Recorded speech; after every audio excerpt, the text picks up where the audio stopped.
we're live and rolling, so.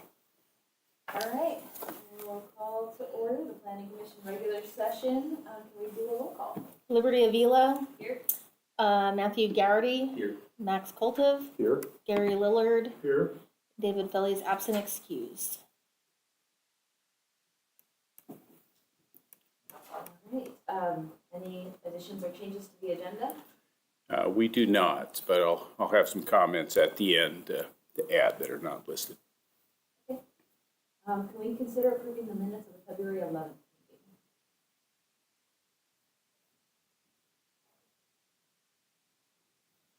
I move that we approve the minutes from the February 11th meeting. Folks want time to look at them, or? Okay. I'm good. I'll second. Okay, all in favor? Aye. Aye. All right, great. No one here to do public comments, no new business, so we can do the public hearing and we will swap the order to do the consideration of the proposed Goal 14 urban growth boundary expansion. Okay, and I guess just for the record, since we're recording, it's the applicant for the first item is running late, so we're Oh, swapping yeah. these to give him an opportunity to still be here for his agenda item. Okay. Thank you. We'll switch to our second part of the binder here. Okay, I'm gonna see if I can jump to that section without getting too far.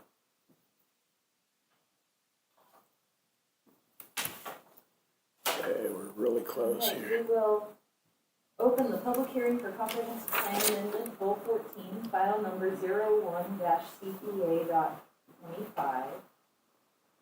Can we get the rules of order? The Planning Commission will conduct one legislative public hearing tonight. These rules of order are applicable to this hearing. This is a public hearing to consider an application for amendments to the Comprehensive Plan Goal 14 Urban Growth Boundary Expansion. The applicant is the City of LeGrand. State law designates this as a legislative hearing, therefore Commissioner ex parte or pre-hearing contact does not apply. The hearing will proceed as follows. Planning staff will present the staff report, which includes applicable criteria and standards for the matter under consideration in the application. The chairperson will then ask for public testimony from hearing participants, if present, relating to the application. The chairperson may state a time limit for testimony. If no time limit is announced, testimony will be limited to 3 minutes. All testimony must be directed toward the applicable criteria. Oregon land use law requires that all issues raised by a participant during the hearing must be sufficiently clear and specific to allow the hearing body and other parties an opportunity to respond to those issues. Failure to raise the issues during the hearing may invalidate a future appeal. The chairperson will then ask for any written public testimony to be read into the record. Any person that wanted to submit written comments in advance of the meeting had until 5 p.m. on the date of the scheduled meeting for such comments to be accepted and read into the record. Any person that was interested in providing virtual public comments had until 5 p.m. the day prior to the meeting to make arrangements with city staff to participate in the hearing or in the meeting. Public comments, whether written or virtual, were to be emailed to Mike M. Boquist at cityoflegrand.org. The meeting is available for viewing on YouTube Live at the following link, www.youtube.com, City of LeGrand, Oregon. The applicant will be invited to speak first, followed by proponents, then opponents, and then by any parties neutral to the application. An opportunity will be provided to parties to clarify any issues raised or to rebut testimony.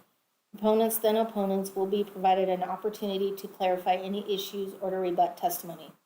If additional documents or new evidence is introduced during the hearing, any participant may request a continuation of the hearing. Any participant may request that the hearing record be kept open for 7 days to submit additional written evidence or testimony for the purpose of responding to new evidence. Unless waived, the applicant has 7 days to submit a written response. The proceedings are being electronically recorded to be converted to written minutes. When testifying, please step to the podium and state your name and address. Members of the Planning Commission may ask questions of the staff or hearing participants at any time. The chairperson will then close the hearing or continue the hearing at a specified time and place. The Planning Commission may deliver a recommendation to the City Council and direct staff to prepare findings and conclusions which support the recommendation. All recommendations must be based on findings of fact from the staff report or evidence and testimony received which relate to the criteria of the land use decision. The findings of fact must be stated. I gotta do this again. The next one's not as long. All right, Mike, you have a staff report. Yeah, so this project started probably back around 2022-ish. Anyway, we started proactively doing a Goal 9 economic opportunities analysis to address our dwindling supply of available commercial land and industrial land just as a result of property sales and new development. And so we completed that analysis in 2023. We adopted it in early 2024. And that analysis identifies that LeGrand has a shortage or a need for about 63 acres of commercial land and 121 acres of industrial land. And so out of that 180-ish acre need that was identified, the next step after you adopt that analysis, state law requires you make an effort to go and satisfy that need. And so that's what we're here to consider adopting tonight is that effort, which is essentially a Goal 14 Urban Growth Boundary Expansion Report. It'll be an amendment to the city's comprehensive plan and incorporated it as an addendum. There's no actual text amendment within the plan itself. We're just adopting the report. And so part of that process, for those of you that were able to be present for the consultant presentation a month or two ago, kind of in a nutshell, this map shows bits and pieces of the whole piece, but the kind of bubble or the circle around this outlying edge kind of gives you an idea of how far out the city is required to look. We're required to go a mile outside of our current city boundary and look at every single property that is within that mile radius and determine, is it eligible or is it not eligible to consider expanding LeGrand into. And so Urban growth boundary like you're talking about the city limits. urban growth boundary. Yeah. So anyway, so we did that. So we looked outside of that, and then we actually scaled back a little bit as you kind of head towards Lad Marsh. But we've essentially narrowed properties down, and part of it was Island City is within that 1 mile, and we're obviously not going to expand into Island City, so that gets weeded out. There's properties that are way outside of our serviceability. So some of those got weeded out. There's stuff up on the top of the hill up by Morgan Lake that we just can't get to. So those get kind of ruled out. And then there's a number of other criteria that you look at. And the two that are kind of like the most important, I think on my list is the first one is, do we actually have city services? Can we reach that property with city services? And then the second piece, as you start prioritizing properties, it's kind of done in reverse of what we would normally identify as priority lands, because you base it on soil types, and the higher priority, the higher valued soil types become our first criteria of what you eliminate. So our priority is the worst soil. The county's priority of preservation is the best soil. So we kind of flip that. But after we've ruled out all of the high quality soil areas and you just look at what is left, then we've essentially narrowed this down to 5 areas that are kind of illustrated on this map in the project. So we have A through F.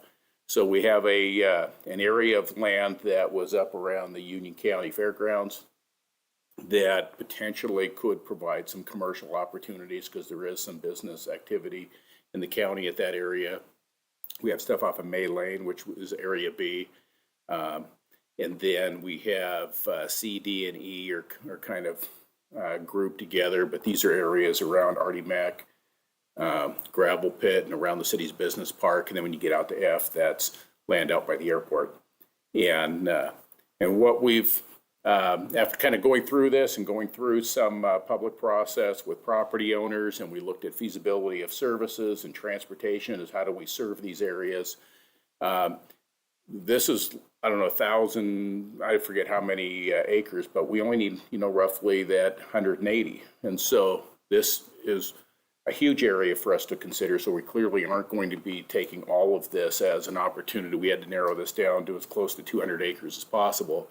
And so what we've done is we've, just based on priorities, is we narrowed this down to areas essentially C and E. Area D, which is this little area in the center, we just can't get to it. It's trapped between the railroad and 84, and Geckler Lane Crossing is the only access to it. Plus, we don't have any services there. And where Area C has Island City Sewer running by it, it would be fairly easy for us to address the sewer needs. We can extend water to that location. That Area E is kind of a gimme for consideration because we already have services, in this vicinity. And these are also the closest proximity to our current city boundaries. All of our transportation requirements are already satisfied with the existing road network that's there. And so this is the area that we kind of resulted on as our first priority for where would we expand if we can. These are the easiest pieces that check all the boxes. The negative side of this is that we don't have any willing property owners that want to be brought into the urban growth boundary at this time. So that is why the conclusion of this report is to not expand the boundaries, but just to adopt the report so that as a business opportunity comes, they can be steered towards these properties. And if there's a willing seller and an opportunity arises, we've done at least the lion's share of the process, which is, really it's a 2 to 3 year process to get to this point. And the next piece to expand the boundaries is probably maybe a 6 month to maybe a year at the most, anyway, to actually expand the boundaries. And so it's a very lengthy process from start to finish. And so we're fortunate to at least be 2/3 of the way through this with just a small hurdle to go through next when an opportunity arises. So we're done. So your recommendation tonight is going to be to forward this on to the city council, as a recommendation to hopefully approve this. One comment that did come in through the review process was the Fair Housing Council, the Oregon Fair Housing Council, and they had an inquiry of why did we not address our Goal 10 housing stuff with this report. And so my response back to them was this is a commercial and industrial land need analysis. This is not a residential project. And so we did our residential land need analysis. We did a housing production strategy and all the things that the state requires related to the Goal 10 housing. We did that in 2020. Our next cycle of doing that is around 2028 is when our number comes up on the state's list. Have us update that again. And so that was the response I gave back to the Fair Housing Council folks, and they were happy with that.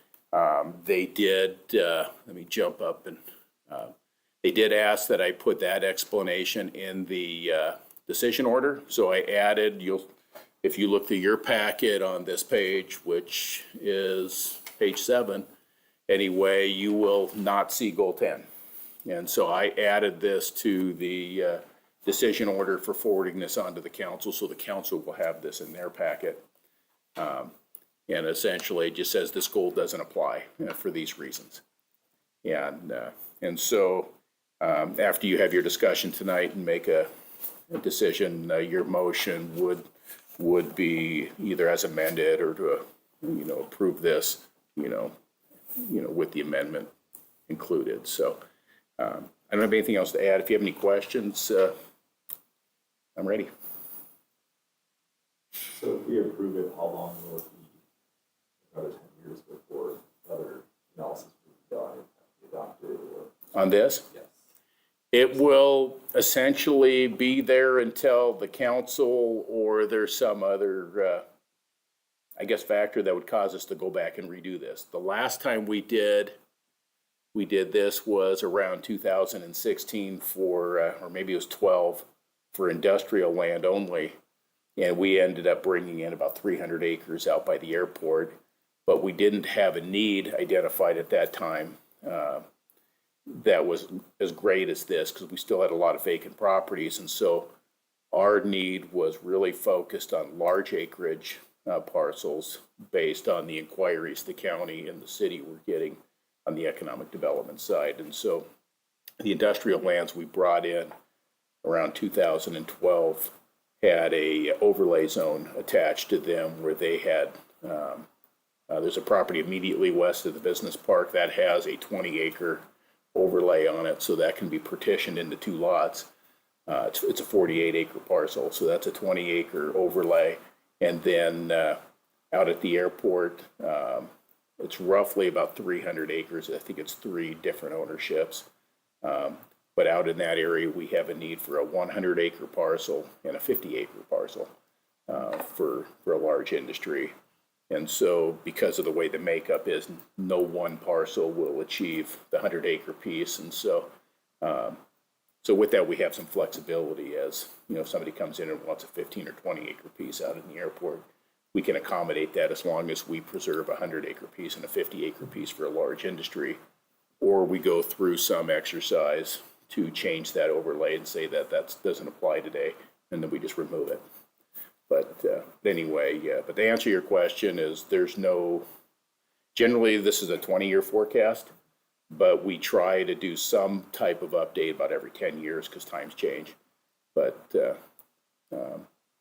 yeah, so I guess we'll see where we're at 10 years from now, if there's motivation and a need to revisit this, or do we ride it out closer to the 20-year?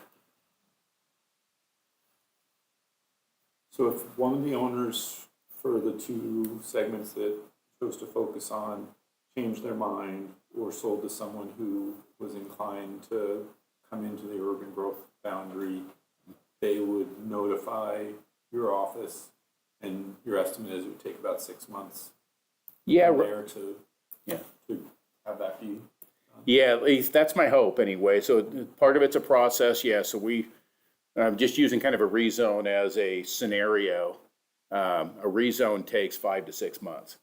It might take a couple extra months because once we get through our 5-month process, then we have to go to the county for co-adoption on this, and they have a planning commission meeting, and then they'll have 2 city council first and second reading of ordinances. So that you're looking at 3 months at the county to complete it. So it's anywhere from probably 6 to 9 months is kind of what my best guess is. That's assuming everybody is prepared and we have a pretty good application. So, but yeah. What happens to the ones that were considered that aren't the 2 that were prioritized? Like if a parcel came up in one of those where the owner was inclined to enter the urban boundary, would that be permitted with this report, or would that take some other set of action?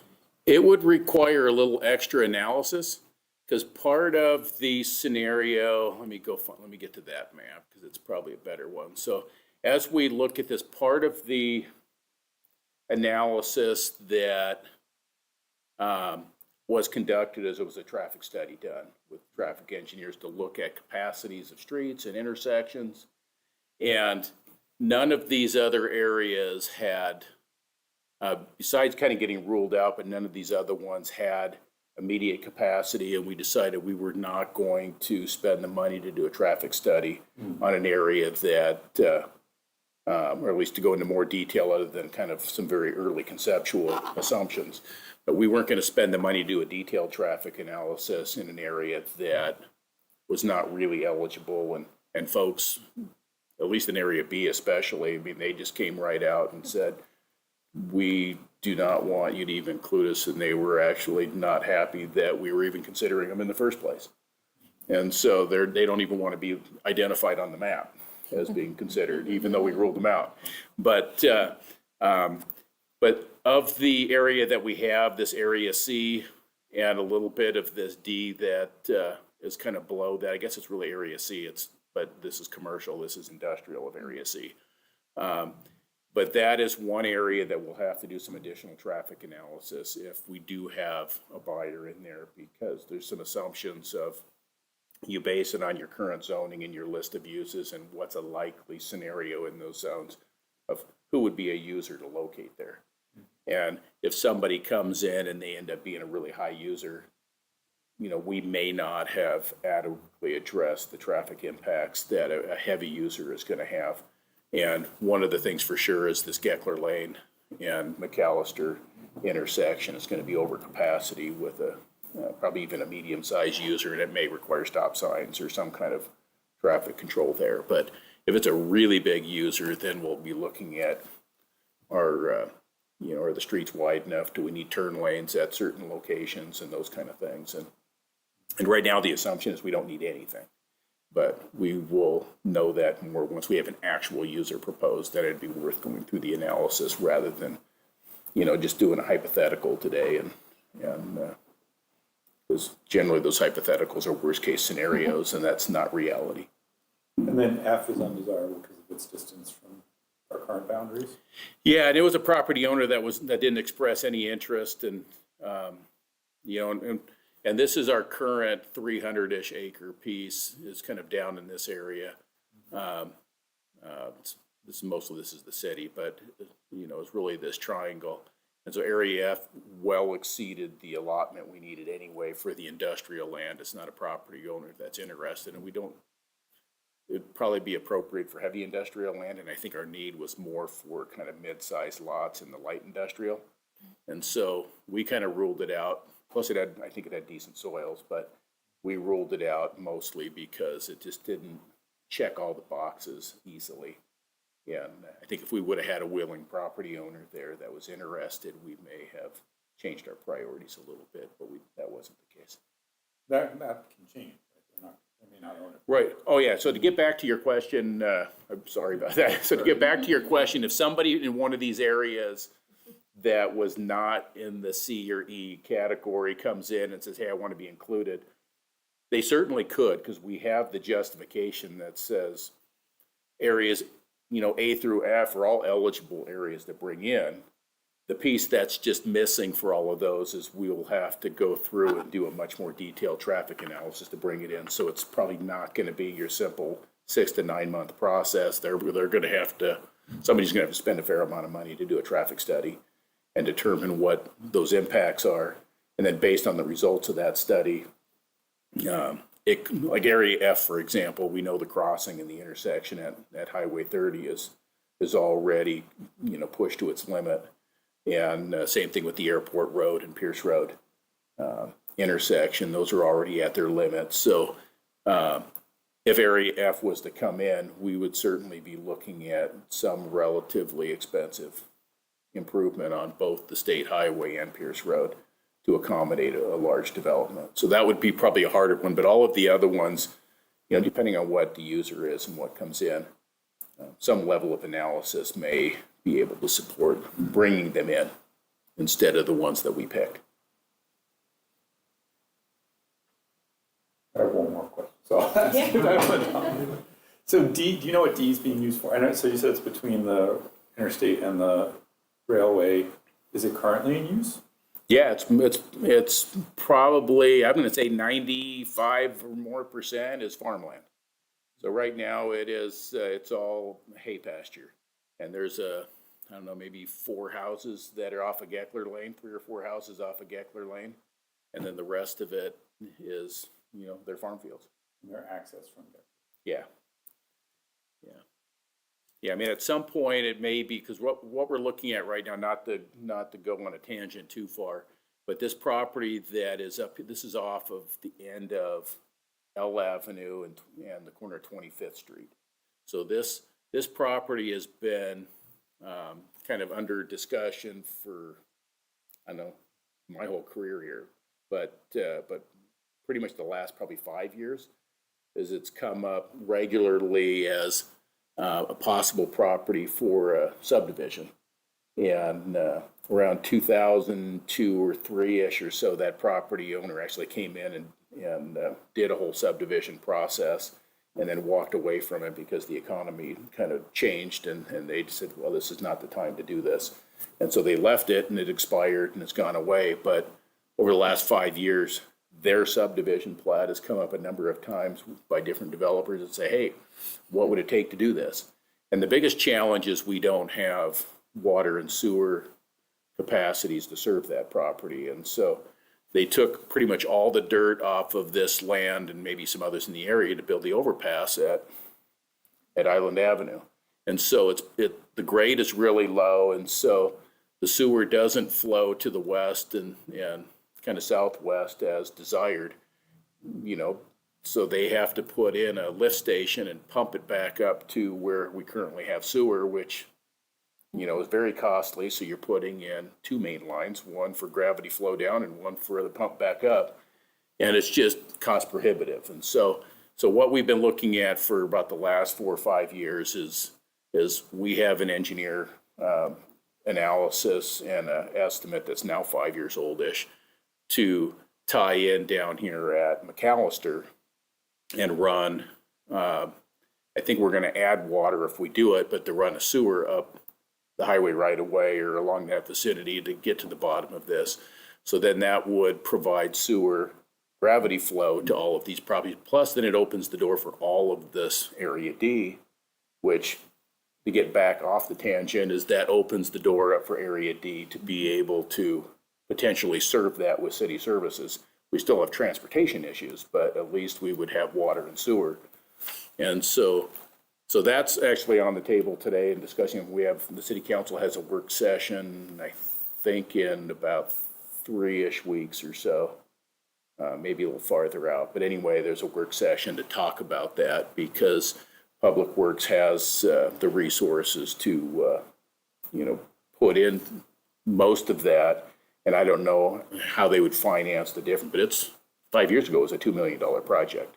So it's probably more than that now, and that was probably just for sewer. I don't know what water is added onto it.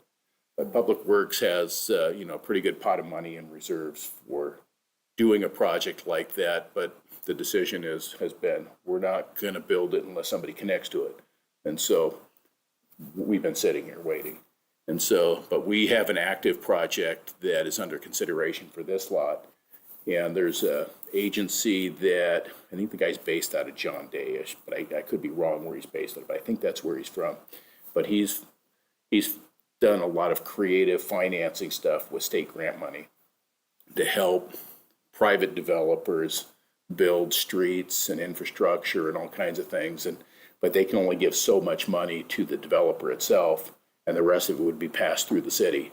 And so we're going to be having a conversation to figure out what is that financial resource, how would it offset some of our costs, but then for the pass-through piece that they can't give to the developer, but it would benefit it, we're thinking that the city may end up building some of the roads or some of the other utility infrastructure within the subdivision using our money that they essentially give us to reimburse us.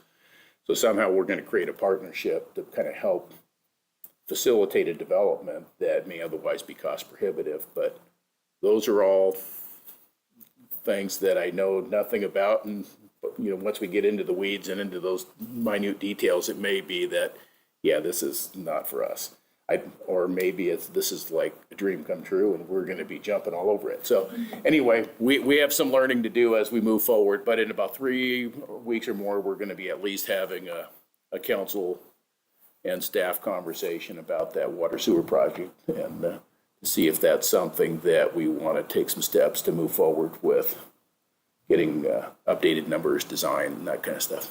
Mike, was that property the one we were looking at on the council pandemic, when we had the pandemic money coming? Yep. And we decided not to do that. Yeah. I remember that. Yeah, then we just pushed everything over to the streets because that just made sense. And so now this is coming back because, at the time, you'll recall that we had a developer that kind of walked away from it. And so because we had nobody sitting there, it was like, well, I'm not going to build it and hope they come. Right. But now we have, some very active interest in that. And so it is becoming a little more a priority to figure out how do we do this so that this person doesn't walk away. And so anyway, yeah, so that's coming. But that's, I guess that's the long answer to your question about D. It just seems like a very central location and also less desirable for residential because it's between the interstate and the railroad tracks, so more desirable. Yeah. Yeah. The interesting thing with Area D is I think it makes it very high priority based on its location for being contiguous to the city and a logical expansion location.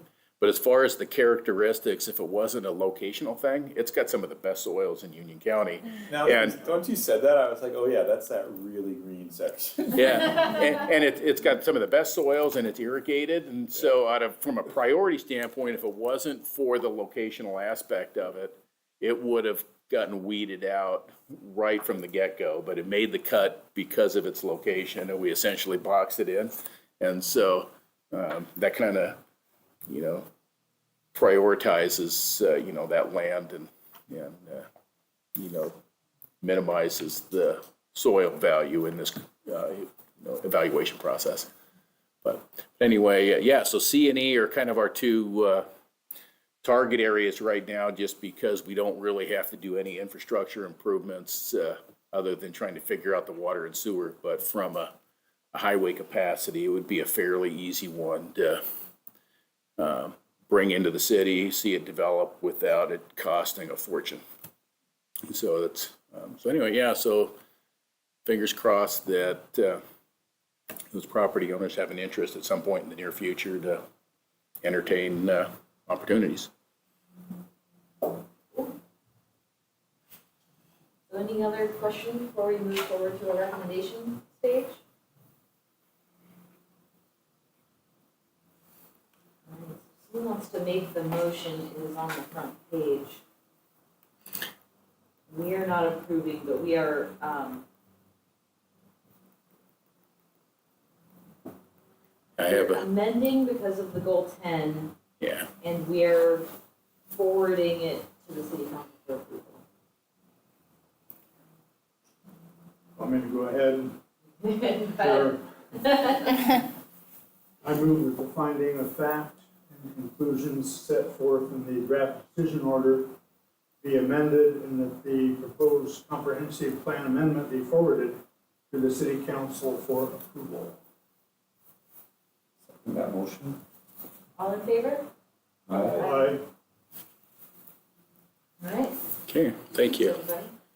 Yeah, this look, our applicant made it for the first one, so hopefully I will, hopefully I'll do okay representing him or answering questions. So it's been a fair amount of time working with him, so, It was fairly clear. yeah. All right, let's open the public hearing for conditional use permit, file number 01-CUP-25. Can we get the rules of order? Ready? The Planning Commission will conduct one quasi-judicial public hearing tonight to consider a conditional use permit, file number 01-CUP-25, applicant Sean Burton. The hearing will proceed as follows. The chairperson will request the staff report, which includes applicable criteria and standards for the issue under consideration and the application. As part of the staff report, the applicant may have the opportunity to address the commission prior to public testimony. The chairperson will then ask for public testimony relating to the application. The chairperson may state a time limit for testimony. If no time limit is announced, testimony will be limited to 3 minutes. All testimony must be directed towards the applicable criteria. Oregon land use law requires that all issues raised by a participant during the hearing must be sufficiently clear and specific to allow the hearing body and other parties an opportunity to respond to those issues. Failure to raise the issues during the hearing may invalidate a future appeal. The order of testimony this evening will begin with that of proponents, those in favor, followed by opponents, those opposed, and ending with those neutral. An opportunity will be provided to parties, proponents first, then opponents, to clarify any issues raised or to rebut testimony. If additional documents or new evidence is introduced during the hearing, any participant may request a continuation of the hearing.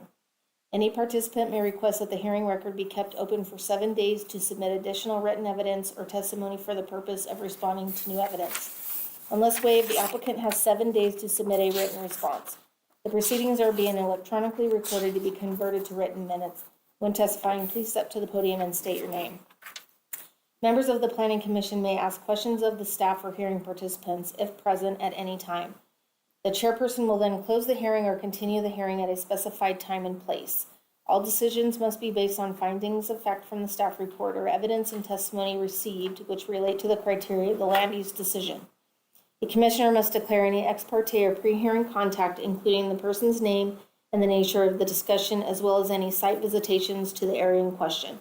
Commissioners should declare any personal or financial interest in this matter and may disqualify themselves from participation in this hearing. Does any commissioner wish to make a declaration? Let the record show there are none. Does anyone in the audience wish to challenge the right of a commissioner to hear this matter? None. All right, we get the staff report. Yeah, so this is a property that is essentially located at, right at the Bi-Mart entrance off of Highway 30 or Adams Avenue. And the applicant is looking to kind of fill a recent void in our kind of landscaping market. Anyway, he has a landscaping business and recognizes a need for folks in our community to be able to buy bark and decorative rock and pavers and all the things that Grandscapes used to offer that is no longer locally available in bulk. And so he's been looking for a site. This is one that just happened to come available that is a little smaller than what he ultimately was looking for or what he ideally wanted, but will suit his needs. He spent a fair amount of time kind of navigating the Bi-Mart kind of stipulations. This property used to be owned by Bi-Mart, and it has a deed restriction associated with it, like a no-compete clause. And so there was a fair amount of discussion with him and the CEO of Bi-Mart over, what type of bark are you selling, and is your bark going to compete with our bagged bark?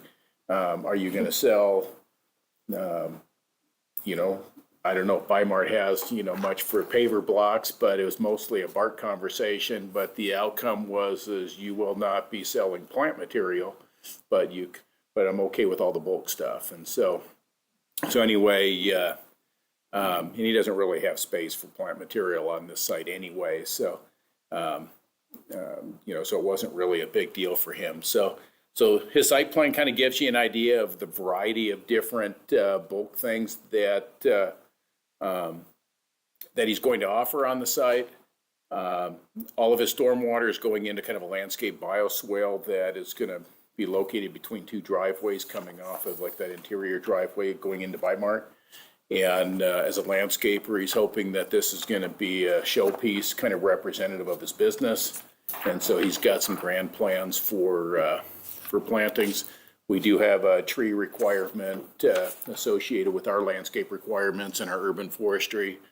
He's going to be mostly doing evergreens, which is not exactly what we always hope for, because we like to have, big shade trees, but the evergreens kind of fit his business model and stuff. So anyway, so we're kind of looking forward to seeing this lot get dressed up and looking really nice. As far as the use goes, it requires a conditional use permit because it's all outdoor sales. Generally, if it was like a Miller's, where it's predominantly indoor stuff, and then you just have your yard that somebody's going to go through and grab some stuff, then it would have been a permitted use outright. But when you get into kind of a nursery and all outdoor storage and sales, it's a conditional use permit because of sometimes those visual impacts that you may have. And we sometimes might care about the location and want to mitigate visual things like screening from residences and those kind of things. But I don't think we have any of those characteristics here where we would have those impacts we need to mitigate. Seems to be a great location with neighbors that are compatible. And so, so I don't have any conditions of approval recommended. There is one comment that came in after this staff report went out, so you'll see a recommendation in the motion that I'll kind of bring back up for you to do the same thing we just did with the last one, is if you're inclined to approve it, is as amended, so that we can incorporate the ODOT comments. But ODOT just wanted to identify that the Bi-Mart driveway is the only permitted driveway coming off of the highway at that location, and that they wanted to make it very clear that no other driveway permits will be issued if for some reason he chose to want to, have another entrance. So ODOT made it very clear that The Bymart entrance is the only driveway permit. But they also said they have no concerns related to the business, and they actually like this layout. And I called as kind of a follow-up because I don't know if I'll pull it up, because I had it's kind of an interesting question as I saw theirs, because when they refer to Highway 30, is it on this one? It's got Highway 066, US 30, and I was like, going, what is 066? But apparently that's, every highway in the state's got some numerical assignment that is not necessarily the highway number anyway, and so this is number 66 on the list, I guess. But anyway, I thought that was really interesting is how that was. So, but anyway, when I was on the phone with them, they kind of asked them, what is this 66?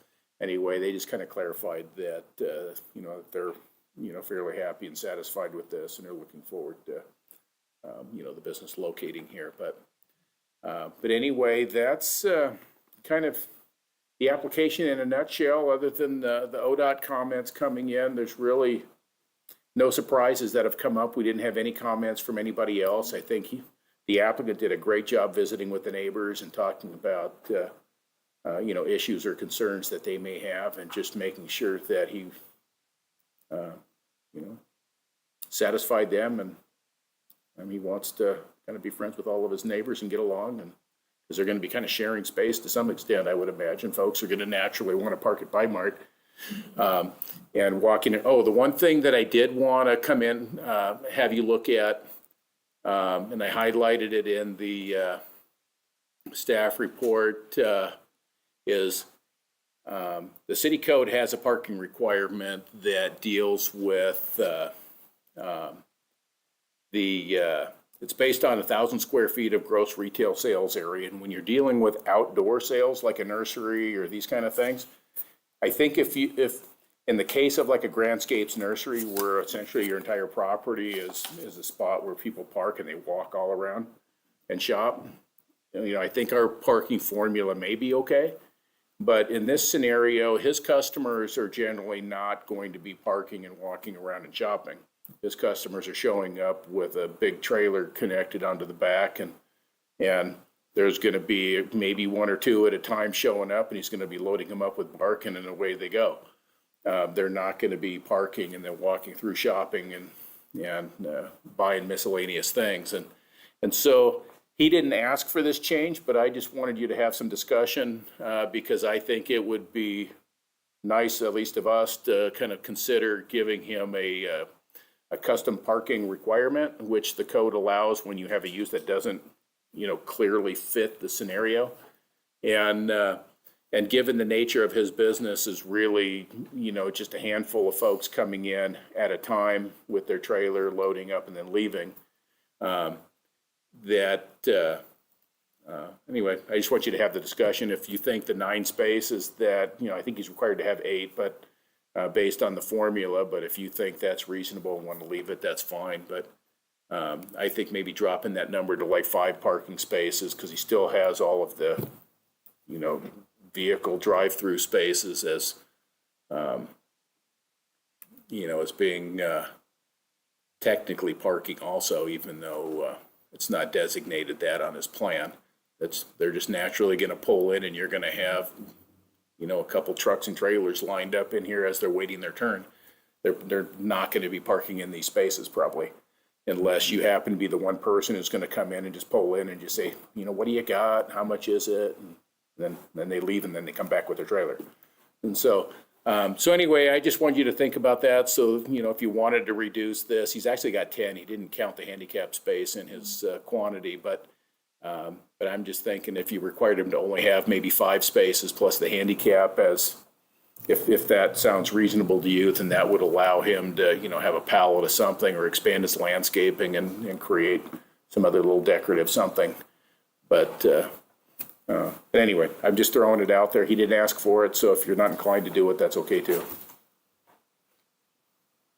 I'm changing the subject a bit, the bark, bulk, it sounds like it's gonna be a lot of bulk. How is that gonna be stored or managed, or is it just out in a big open pile, or what do they do? Yeah, so what he has, and it's not real clear in this layout, so I'm interested to see if it really fits this quantity, but he is getting those Jersey barriers, you know, those big concrete block, just like you see on the highway. Anyway, he's getting those from, I think, Eastern Oregon Rental, or he's got somebody making them for him, but I think Eastern Oregon Rental is where he's getting those. And essentially, he's gonna make little cube, you know, cubby things that, you know, a dump truck, you know, I think he's gonna haul it in, because he's got a dump truck, so he's probably gonna haul it in and restock himself from, his stuff comes from all over, you know, Eastern Oregon, and so it's custom, so he'll be driving probably to John Day to get something, or Ontario to get something, because they have a special rock there. Or he's got 3 different size barks and lots of different types of rock, but they're gonna be in these little concrete cubicles that he'll dump in there, and part of that is because he'll have a little bobcat that'll go in and scoop it up, and, you know, when you get to the back, you need something hard to push against to get it in the bucket. I was thinking in terms of wind, I know we get very little of it around here. I don't know how he's gonna deal with that, so that's gonna be an interesting, scenario, but he is aware that it's pretty windy out there. And so, so I guess it'll be interesting to see what he does. I think if he's got the Jersey barriers, depending on how they're oriented, it may be fine, but he may have to decide where he moves stuff, or he may have to put some other little barrier in front of it on windy days. You don't Keep see it in that its as a cubicle. concern for us to be too- I don't know if I don't really think so, because I know it was really windy out at the Grandscapes location when they were out there, because they're also in the wind tunnel. And so, I think if you're closer out towards the truck stop, you're more in line with the wind. And so, I don't know if it's an issue. I mean, Weimar doesn't seem to have a whole lot of issue with their outdoor plants and the, you know, that they have sitting out in front of their doors with, you know, doesn't seem that those little potted plants fall off of their trays very often because of the wind. So I'm thinking this stuff should probably hold itself pretty good, but yeah, I don't know. Are there any concerns that we should be thinking about in terms of materials delivery? I heard you say he's got a dump truck and he'll bring some in himself, but, well, when I hear that, I hear tractor trailer. What would the access to this site be? And, I mean, it looks big enough that, you know, if he was getting stuff delivered on a tractor trailer, it would be off the street. Yeah, it is. And that was one of the things, you know, yeah, because they're coming in off and they're in the Weimar driveway and they're just going to loop through back in and dump it. So I don't see it as a traffic issue. It's gonna affect his neighbors. Yeah, I don't see it as an issue, and, you know, and if he's hauling most of his stuff with just a regular landscaper's dump truck, you know, then, I think it's gonna be fine. Some of his stuff, I think, when you get into like the bark, it might be, he might have a larger dump truck come in and deliver that. You know, I just know what it looked like out of Grandscapes when they had it, and it's probably a full-size dump truck, not really a landscaper-sized dump truck coming in for that, but, you know, maybe he's got one of those too, I don't know. But I don't really see an issue with the circulation. He's got plenty of space to get a big dump truck to come through and navigate that.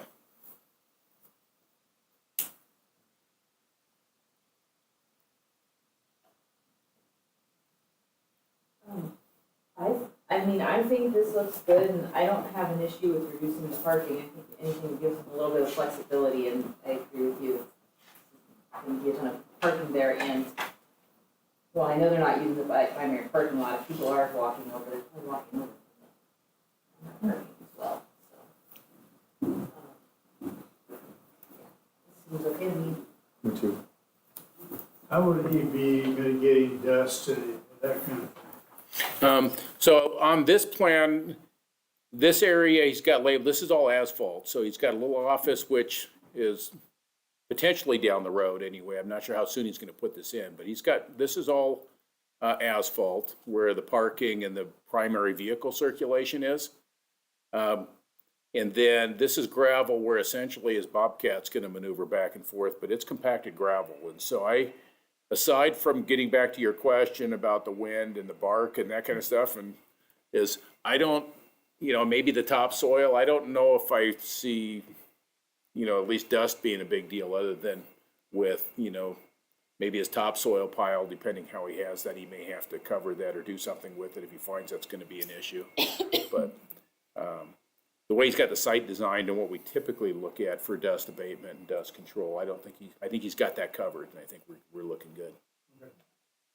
He's aware of the potential for that. He mentioned in 2 different places about potentially being given dust control if needed. Yeah. That's the plan, but. Yeah, and I'm sure that for what it costs him to get material and stuff, he's gonna be really disappointed if Oregon State Forestry gets all his topsoil. You know, and his bark ends up in there, because I mean, it's the Oregon State Forestry's landscaping is next to them, so all of his bark's gonna blow into their landscaping. So he might be a little disappointed to lose, you know, some materials. I'm sure he'll solve it.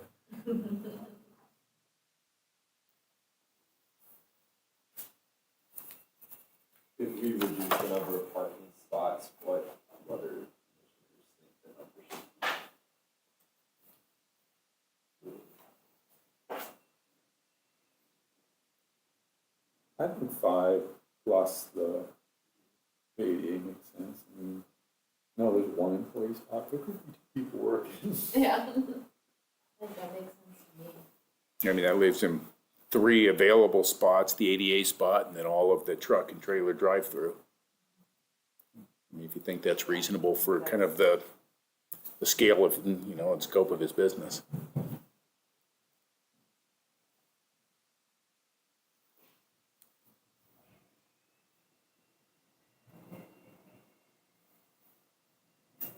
Everyone good with that, with 5 plus the ADA? Yep. Cool. Sounds good. Well, I might be ready for a motion if everybody thinks this is all right. So was this now amended in any way? I thought I heard that. Yeah, it's amended to add the ODOT comments in, and then it would be also amended, you know, accommodate the parking consideration. But then I don't know if I would add it as a condition of approval, but I would probably modify I'll modify the decision order in that section where I highlighted it to identify that he was granted a custom parking requirement of thus and so. And then I'll include that in the letter to him if, you know, whatever magic number you arrive on, if you're willing to do that. Want me to read this one too? Sure, go for it, yeah. I move that the finding of fact and conclusion set forth in the draft decision order be adopted and, or, I guess amended, isn't it? Yeah. And that the conditional use permit be approved. And then would you amend that and say subject to whatever the parking is that you would like to assign? Subject to the parking proposal. Yeah, well, I mean, I guess it's whatever you want to, with 5 plus the handicap? Yeah, proposal is 5 plus handicap? Sounds good. Seconded. All in favor? Aye. All right. All right, approved. Okay.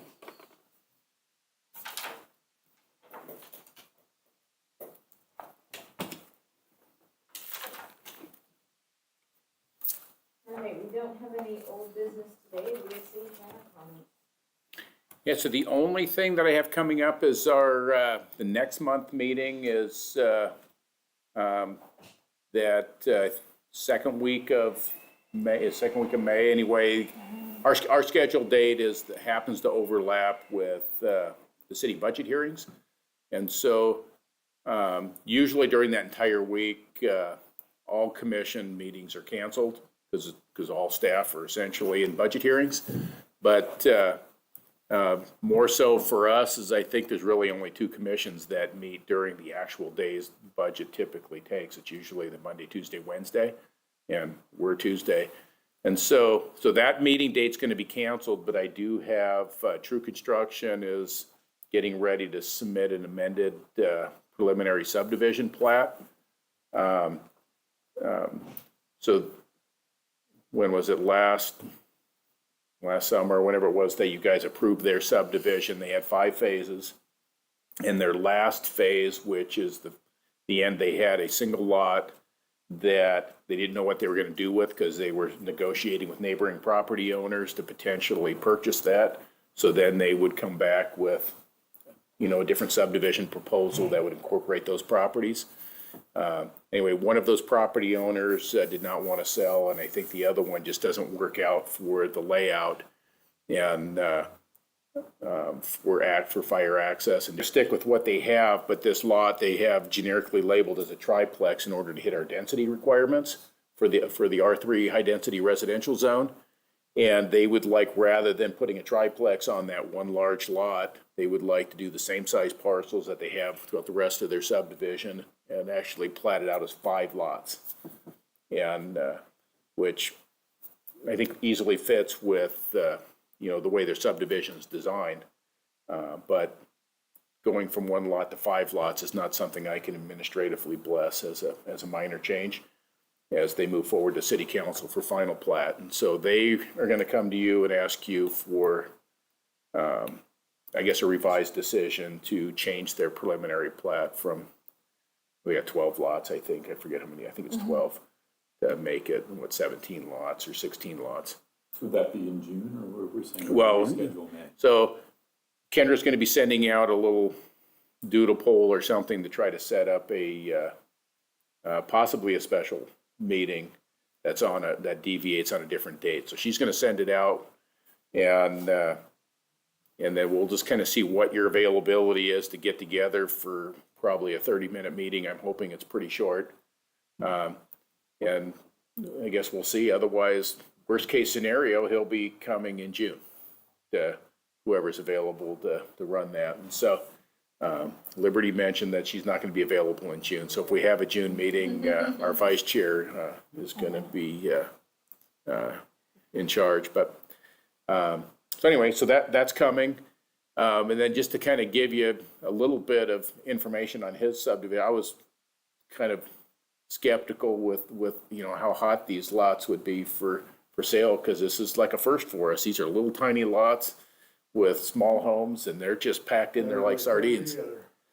But he can't build them fast enough. It's like people want them faster than he can build them. And so his first one was sold before he was done, and he's got, folks committed to the other ones, it sounds like. And so once he got the first one done, rather than doing 5 phases, which was his proposal and what got approved, he came in with phases 1 through 4 and did it all at one shot.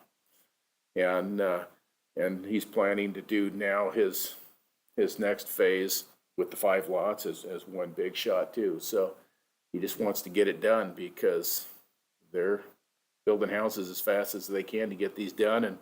And I think they're the ones that are potentially looking at that property at the end of L Avenue and 25th to try to do something there. I don't think they want to do this business model there with this small of lots, but they may do a combination of different things. But they want to do a bunch of single-family houses on normal lots. I think they're going to probably use that subdivision layout that was originally done. I think that they have probably 8,000 square footish lots on average. And it's a typical subdivision like Eagle Cap Estates size. But I think this is going so well, and there's. What's the house square, just roughly, like what square footage of a house? Theirs are about 1,200, but I think the 1,200 probably includes the covered parking. So I don't. Wait, the ones that they did that we approved already are 1,200, or the Eagle Cap Estates type? No, these ones, the Eagle Cap Estates ones are pretty big. They're probably, a couple thousand square feet, 2,500. I don't know what it is with the garage added, but they're pretty good. So they're probably like 8,000 to 9,000 square foot lots with 2,000 to 2,500 square foot homes. But the ones that they're doing right now off of 16th Street, these are 3,000 square foot lots with 1,200 square foot footprint. That includes the carport, the little 3-bedroom houses, and it's tight. Going up quickly. Yeah. There's kind of an overlook, the development where I live, Yeah. behind the Wildflower Lodge up there. Yeah, Take the dog down there, he's been really interested too, yeah. chasing clear down there. Yeah, so it'll be interesting. This is one of our I guess, one of our first under the newer standard, that is kind of a state law mandate, but we had to reduce our parking requirements to 1 parking space per dwelling unit. And so it'll be interesting. I just want to see what households of this size, how many cars do they really have? And is that 1 space per dwelling unit reasonable? And, I mean, we don't have a choice, but it'll be interesting to see what it looks like. For the lot sizes, was that a change that was made through the state, or? No. I was surprised when I saw how close they were.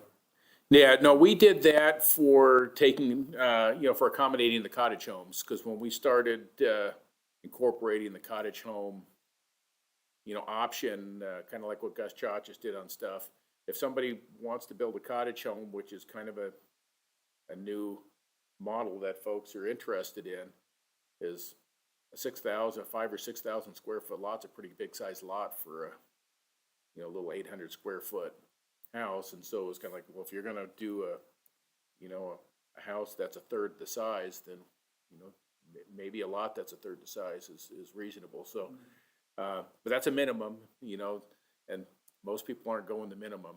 So, other than this project. My prior residence was 1,200 square feet on about a 6,600 square foot lot. Yeah.